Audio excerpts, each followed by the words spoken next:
നമ്മൾ ശ്രദ്ധിക്കേണ്ട ഒരു വിഷയമാണ്. ഉളഹിയത്തിന്റെ സമയമാകുമ്പോൾ, വലിയ പെരുന്നാളാകുമ്പോൾ ഉളഹിയത്ത് നടത്തും നമ്മൾ, അല്ലേ? 1, 2, 4, 5, 10, 15, 20 ആടുകളെയൊക്കെ നമ്മൾ അറക്കൂലേ? ഇവിടെ അങ്ങനെ ഉണ്ടോ? ഒരുമിച്ച് കൂട്ടിയിട്ട് അങ്ങനുണ്ടോ? മഹല്ലുകളിൽ ഒരുമിച്ച് കൂട്ടിയിട്ട്, നമ്മളെ നാടുകളിലൊക്കെ അങ്ങനെയാണ്. ജമാഅത്തിൽ ആ മഹല്ലിലുള്ള ആളുകളുടെ മുഴുവൻ ഉളഹിയത്ത് മൃഗങ്ങളെയും ഒരുമിച്ച് കൂട്ടി എന്ത് ചെയ്യും? അറുക്കും, അറവ നടത്തും, എന്നിട്ട് എല്ലാവർക്കും വിതരണം ചെയ്യും. അതാകുമ്പോൾ എല്ലാവർക്കും കിട്ടും, അല്ലേ? ജമാഅത്തിൽ എല്ലാവർക്കും കിട്ടും. അത് നല്ലൊരു പരിപാടിയാ. പക്ഷെ ഒരുപാട് മാനദണ്ഡങ്ങൾ സൂക്ഷിക്കണം. പലരും സൂക്ഷിക്കാറില്ല, പക്ഷെ പണി കിട്ടും. സൂക്ഷിച്ചില്ല എങ്കിൽ പണി കിട്ടും. യഅ്കൂബ് നബി അലൈഹിസ്സലാത്തു വസ്സലാമിന് ഈ കിട്ടിയ പണി, സഹോദരങ്ങളെ, മാടിനെ അറുത്തപ്പോൾ സൂക്ഷ്മത പാലിക്കാത്തതിന്റെ പേരിലാണ്. ഒരു പശുവിനെ അറുത്തപ്പോൾ സൂക്ഷ്മത പാലിക്കാത്തതിന്റെ പേരിലാണ്. സഹോദരങ്ങളെ, അല്ലാഹുവിന്റെ റസൂല് പറഞ്ഞല്ലോ, സല്ലല്ലാഹു അലൈഹി വസല്ലം, അല്ലാഹുവിന്റെ പ്രവാചകർ പറഞ്ഞു, ഒരു മാടിനെ അറുക്കുമ്പോ, അല്ലെങ്കിൽ ഒരു ആടിനെ അറുക്കുമ്പോ, അല്ലെങ്കിൽ ഒരു ഒട്ടകത്തിനെ അറുക്കുമ്പോ, ഒരു കോഴിയെ അറുത്താൽ പോലും മറ്റൊരു ജീവിയുടെ മുമ്പിൽ വെച്ച് നിങ്ങൾ അറക്കാൻ പാടില്ല. ഒരു മാടിനെ അറുക്കുമ്പോ ഒരു മാടിന്റെ മുമ്പിൽ വെച്ച് അറക്കാൻ പാടില്ല. ഒരാടിനെ അറുക്കുമ്പോ ഒരാടിന്റെ മുമ്പിൽ വെച്ച് അറക്കാൻ പാടില്ല. ഒരു കോഴി അറുക്കുമ്പോ മറ്റൊരു കോഴിയുടെ മുമ്പിൽ വെച്ച് അറക്കാൻ പാടില്ല.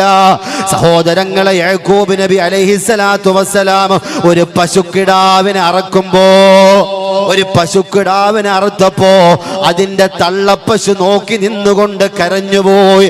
ഒരു തള്ളപ്പശുവിന്റെ മുമ്പിൽ വെച്ച് ഒരു പശുക്കിടാവിനെ അറുത്തപ്പോ ആ തള്ളപ്പശു കരഞ്ഞുപോയി. അതിന്റെ പേരിലാണ് യഅ്കൂബ് നബി അലൈഹിസ്സലാത്തു വസ്സലാമിന്റെ മകനെ നഷ്ടപ്പെട്ടതോർത്തിട്ടോ വർഷങ്ങളോളം യഅ്കൂബ് നബിക്ക് കരയേണ്ടി വന്നത് എന്നോ അല്ലാഹുവിന്റെ റസൂൽ പറയുമ്പോ, പണ്ഡിതന്മാര് പഠിപ്പിക്കുമ്പോ, സഹോദരങ്ങളെ, ഉളുഹിയത്തിന്റെ മൃഗമറുക്കുമ്പോ, അല്ലെങ്കിൽ അറവശാലയിൽ മൃഗങ്ങൾ അറക്കുന്നവരുണ്ടല്ലോ, അവരോട് പറയുകയാണ്, 2, 3, 1 കൂടുതൽ ആടുകളും ഉള്ളപ്പോ അതിന് അറവ നടത്തുമ്പോ ഒന്നിന്റെ മുമ്പിൽ വെച്ച് മറ്റൊന്നിനെ അറക്കാൻ പാടില്ല.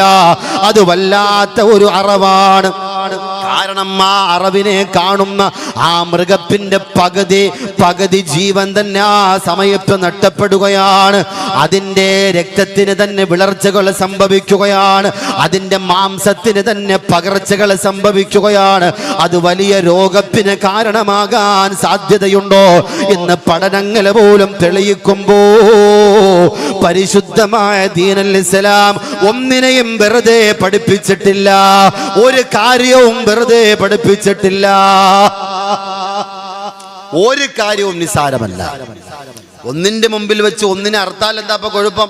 അതിനെ അറുക്കാൻ പോണല്ലേ എന്ന് നമ്മൾ വിചാരിക്കും.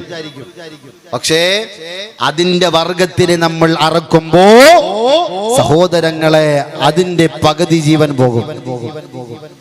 അതിന്റെ പകുതി ജീവൻ പോകും. അതിന്റെ രക്തത്തിനും മാംസത്തിനുമൊക്കെ വിളർച്ചയും പകർച്ചയും സംഭവിക്കും. അതല്ലേ നമ്മൾ കഴിക്കണത്?